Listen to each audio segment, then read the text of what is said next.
What's up, guys? I'm GiantDropBear, that over there is LeapingArchitect, and today we'll be making another video on our parkour course.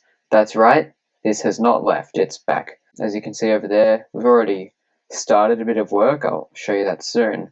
Except this person keeps on falling off. That's a one block jump. Oh man. There we go. Alright, now that that is over with, I'll go show you what we've done so far. So over here, we're gonna start to go way up. So probably up to this height, or maybe even further. You never know. And then we're gonna have a massive drop. Except that there'll be pistons which push blocks into the way, and if you land on those blocks, then you have to die. So basically, you just have to jump down at the right time to stop yourself from dying. And so then we'll have a staircase sort of thing, and a piston drop sort of thing. And after that, you are gonna find out soon enough. So here we are, done a bit more work. I'm just gonna show you what we've got. So this is sort of staircase parkour, in which you go up and up. In general, it's going up. And so that's kind of like what we've got over here, but it's a bit longer and it's going a lot further up. Now we've got this one, which has staircases, and then, you know, we can incorporate some ladders with the staircases. So you jump off, not like that, that's not how you jump off. I'm so sorry to be a bad example to all my viewers. Oh, I fell off again. Okay, there we go. So then you go up like that and maybe more staircases. So that's the two concepts. We'll see what we're going to do. Maybe you can say what you think we should have done, or what we should do, in the comments section below. Once you've used some sort of staircase concept design, we're not actually that sure yet, but basically when you get up there, you're going to have to drop down through a piston array, looks something like this.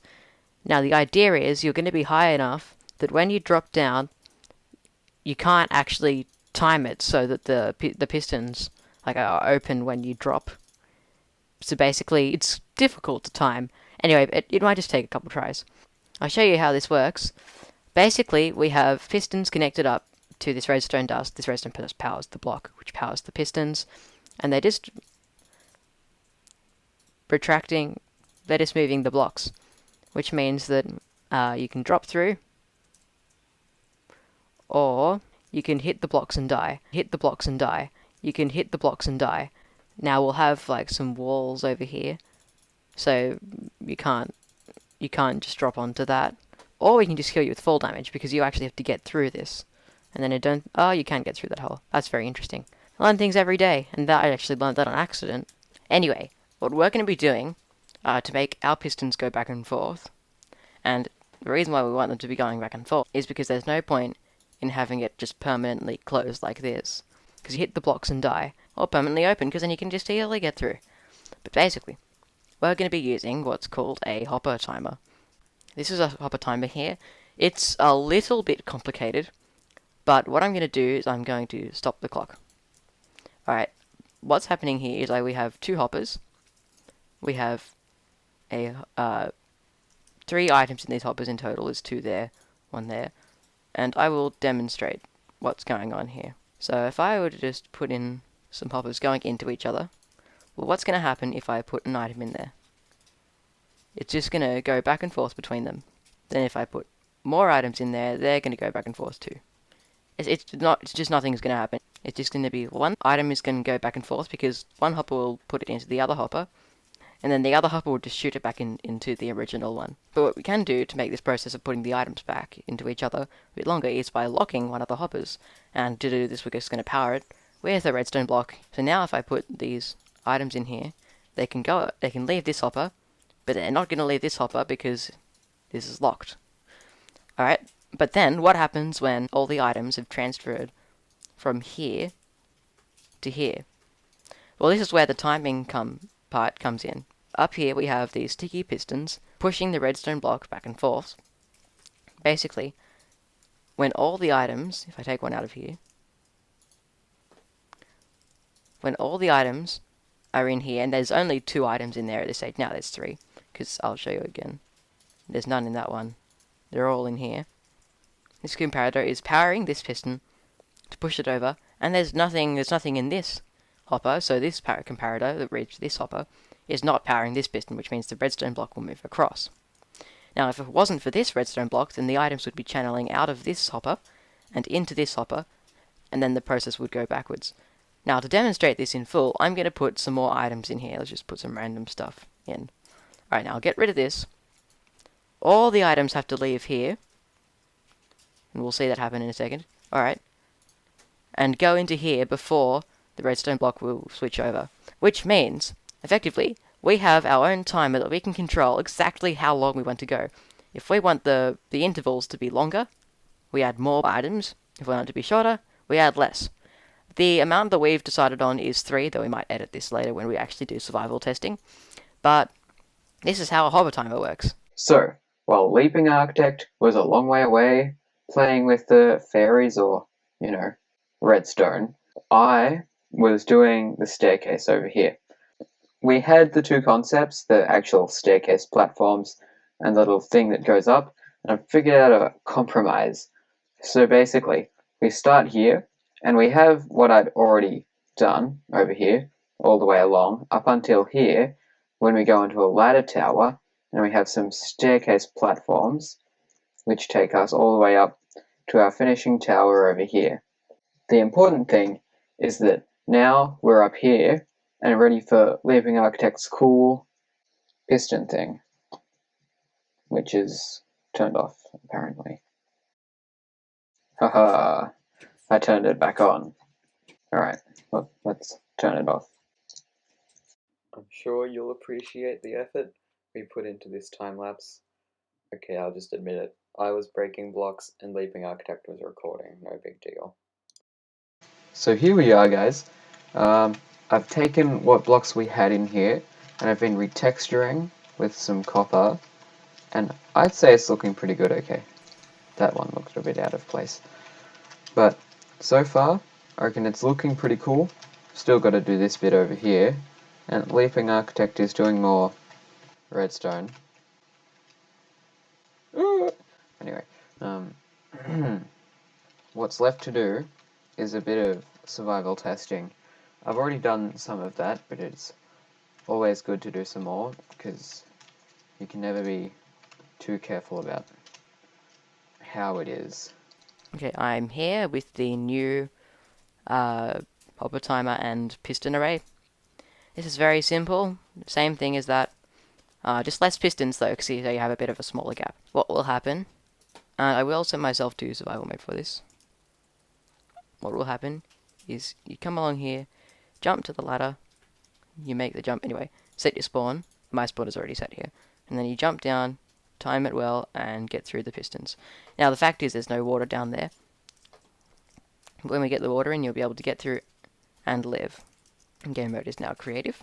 So, what we've got to do now is deal with our lag issue, because we are going to have a lag problem with this thing. What we're going to do to fix it is to have this closed when it's off, and then be alternating by turning on and off when it's on. To turn this on and off, what we're going to do is just power the hopper with redstone dust. This redstone dust won't get powered by anything else, so it'll be a good spot for it.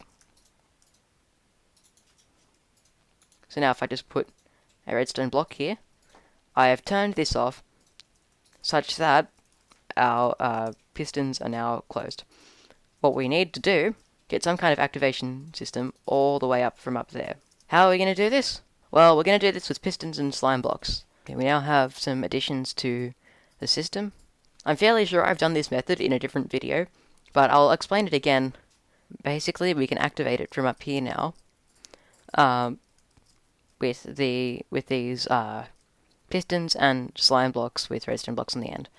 So basically, we power this piston, and the piston will push and pull these slime blocks. There are 11 slime blocks and then a 12th redstone block, because the piston push limit stopping us from going any further than that. Anyway, the way this works is that we push this redstone block down, which powers this piston, and then it's basically a long power chain until we're powering this redstone dust, which will stop the hopper clock. Currently the pistons are still moving, so if I go up here, click the lever, and it will stop. The next change is the fact that we actually have water in the system. This is a really important thing, because it means you can actually not take any fall damage if you make it through the pistons. I'll now demonstrate this for you in survival. Okay, here we go. I'll turn it on. Alright, it's going. Oh, we missed. Aha! And there we have made it. That is how that works now.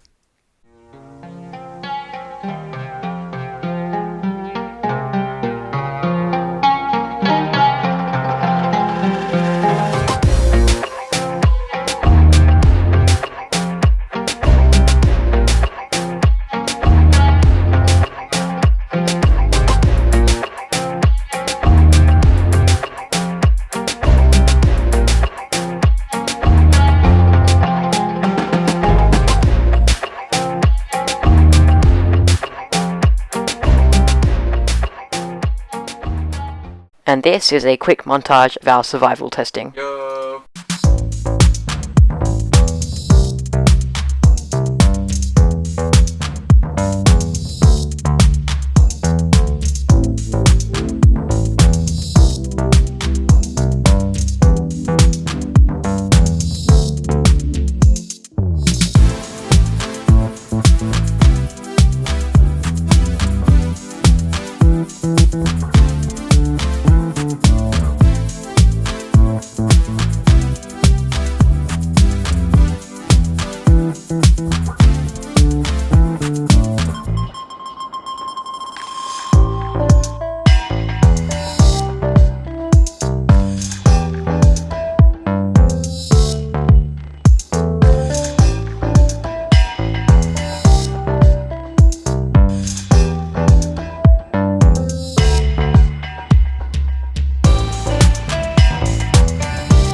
Oh, I'm still screen recording. That's it for today, guys. If you liked the video, hit that like button. And if you want to see more videos like this, then subscribe.